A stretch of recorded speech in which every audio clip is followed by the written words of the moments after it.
La prophétie des 77 dans Daniel chapitre 9 prédit la date précise à laquelle Jésus, le Messie, serait retranché. Ésaïe chapitre 50 verset 6 décrit avec précision les coups que Jésus a endurés.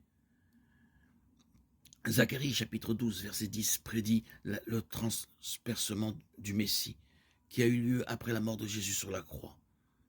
On pourrait citer bien d'autres exemples, mais ceux-ci suffiront. L'Ancien Testament prophétise très clairement la venue de Jésus en tant que Messie. Ésaïe 53, 3, 7 est particulièrement clair. Méprisé et abandonné des hommes, homme de douleur, et habitué à la souffrance, semblable à celui dont on détourne le visage. Il était méprisé et nous l'avons fait pour rien. Cependant, ce sont nos infirmités qu'il a portées. C'est de nos douleurs qu'il s'est chargé. Et nous l'avons considéré comme frappé de Dieu, frappé par lui,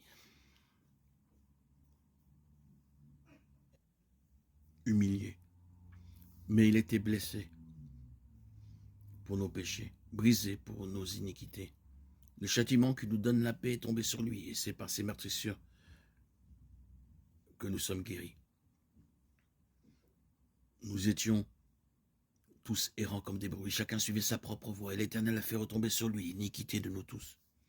Il a été maltraité et humilié, mais il n'a pas ouvert la bouche. Il était mené comme un agneau à la boucherie, comme une brebis muette devant ceux qui l'attendent. Ainsi, il n'a pas ouvert la bouche. Je répandrai sur la maison de David et sur les habitants de Jérusalem un esprit de grâce et de supplication. Et lorsqu'ils tourneront les regards vers moi, vers celui qu'ils ont percé, ils pleureront sur lui comme on pleure sur un enfant unique. Ils pleureront amèrement sur lui comme on pleure sur un premier-né. Zacharie 12, 10. J'ai tourné le dos à ceux qui frappent et mes joues à ceux qui m'arrachent la barbe.